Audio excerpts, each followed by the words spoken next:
Damien and Kaharu's exchange of blows was immense, sending shockwaves throughout the arena as everyone watched closely on their battle.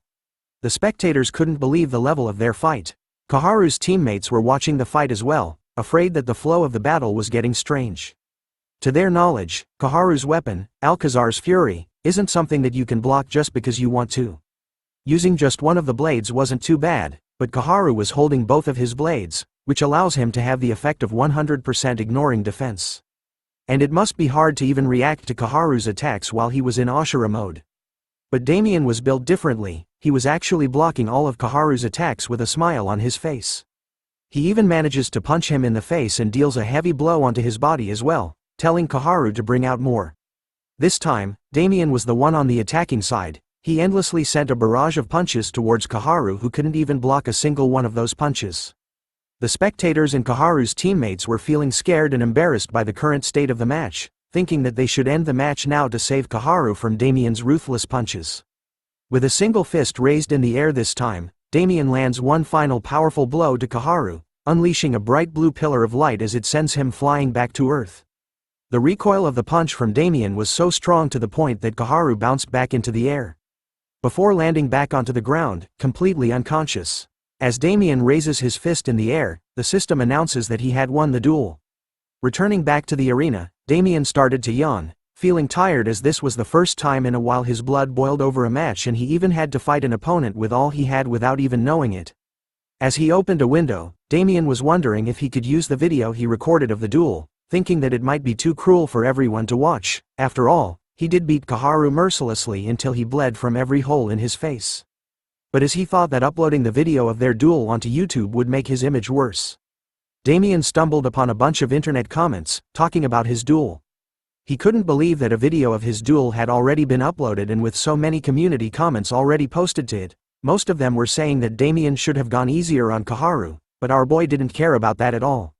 Seeing how fast the video had been uploaded made him think that someone in the audience from before was the one to upload the duel. But after seeing the comments from everyone, Damien thought that it was fine now, so he decided to send a copy of the duel to Wiz Entertainment. Even after reading the comments online about how cruel he was, Damien wasn't going to change his ways. After all, he still had to deal with Arthur. With a creepy smile on his face, Damien was determined to follow his saying, that he would repay favors by 100 and grudges by 1,000. But as he exited the tower, he looked back, thinking about how he came here and how this place was kind of like his heart's hometown. He wished he could challenge the tower right now, but because of his situation he couldn't. After all, fighting with Kaharu, who was a common knight whose honor had been smeared, meant that Damien would be in trouble with the Emperor Blood Alliance. Since Arthur was in charge, Damien knew he would make a move as soon as possible. So our boy knew that he had to run as it was too early for him to fight against Arthur. Chippy soon screams at Damien, asking him about what was it that he was thinking about so hard, shocked and surprised by his reaction. Damien comforts Chippy by rubbing his face carefully, which he enjoys, informing him that he needed to prepare for a lot of things now, with a smile across his face. Back in the real world, a beautiful car is speeding through the night. It turns out to be Arthur, driving his date back home. As they say goodbye to one another, Arthur finally pulls out his phone, showing that he had been receiving a bunch of messages lately. He reads one of the messages from someone called Lee Rossing, a person should be managing AC. Looking at the message, Arthur wonders why he wanted to meet so late at night, but as he reads through the community posts and messages, a video catches his attention. Upon playing it, it shows the scenes from Damien's duel with Kaharu being beaten badly.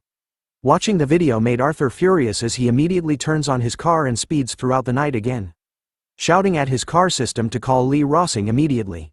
Back in AC, Damien was lying behind on a cart somewhere, looking at his window, wondering why there was nothing for him to buy.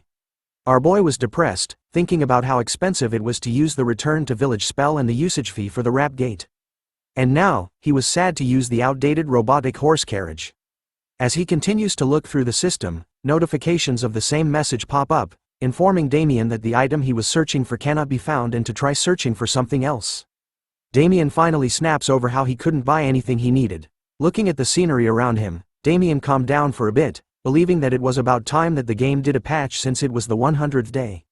Thinking back to his memories before regressing, Damien figured out that the contents of the week-long dungeon sealed Demon's Altar should open around the 100th day. The reward that players would receive after clearing it would be exactly what he was looking for right now. The sealed mana stone's fragment, but the problem right now was that he didn't have the time to wait for the sealed demon's altar to come out. Back before this moment, Damien thought that he could have gotten all the items he needed, and to upload another video today, but he was screwed. Seeing no other choice, Damien opened the window once again, repeatedly clicking onto various items at once. Damien was searching for a bunch of materials, deciding that he was going to make the items himself. The scene changes to a jungle, where a muscular player with a hood was looking around for something. Two other players approach him from behind, calling out to Jae-han. It's revealed that the mysterious player was called Seo Jaein, the youngest of the 3J trio. The bald one is called Jae-hyuk, the second oldest of the trio, while the shorter man with hair is called Jae-young, the oldest of the trio. The 3J trio were fighters from the Holy Theocracy arenas. Jae-young, the oldest brother, was known as the oldest of the bulletin board as he was someone that posts many tips and is a pioneer of the fighter class. He has quite the fame as a YouTuber with several 100,000 subscribers with quite a hold on the AC community. As the oldest and youngest were discussing if they were at the right place, their attention was drawn to some loud noises behind them. Turning to see what it was, it turns out to be their second brother, who was smashing the nearby trees to bits, complaining that he was so hungry to the point that he could die.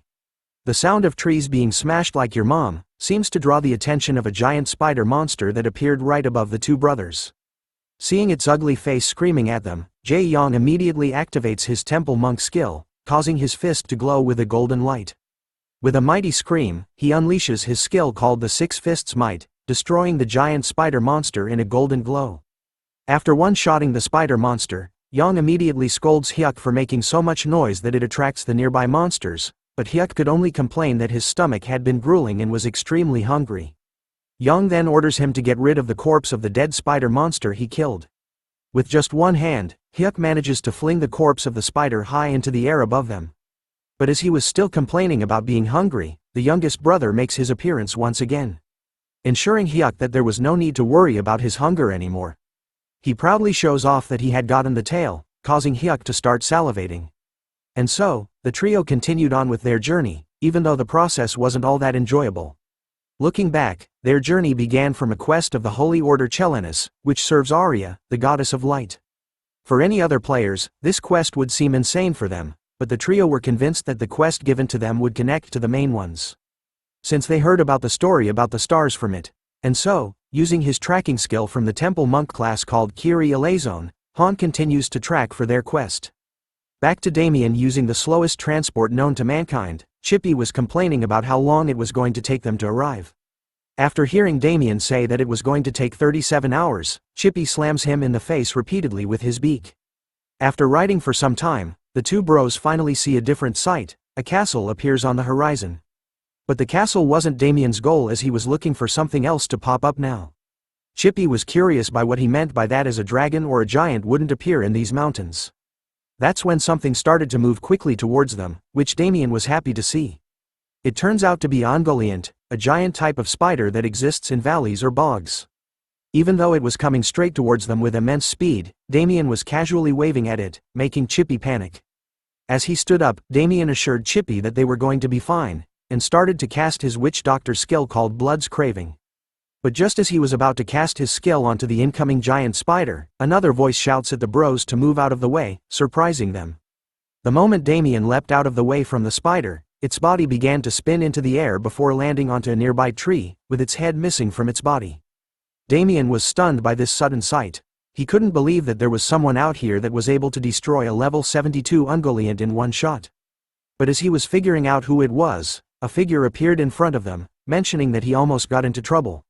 A bearded man with a giant hammer appears, greeting the bros and apologizing that he didn't know that they were standing there when he sent the giant spider flying in the air.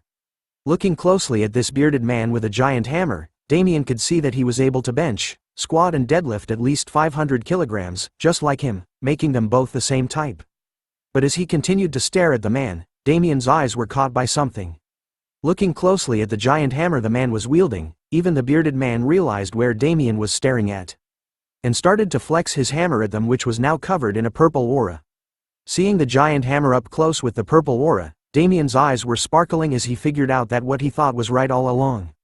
It was the actual legendary warhammer that he had only heard rumors about. It turns out that the bearded man's warhammer was called the Ogre-born Crusher Mole. It was a hammer strong enough to break even ogres' bones. It also has the blessing of ancient magic, so it is almost unbreakable and impossible to fix. The bearded man proudly shows off the warhammer in his hand, asking Damien and Chippy if this was something that they had never seen before. Thanks for watching the latest part from the voice of Manhwa. Subscribe for more content and don't forget to comment below what you want to see in the future. Like and share for more.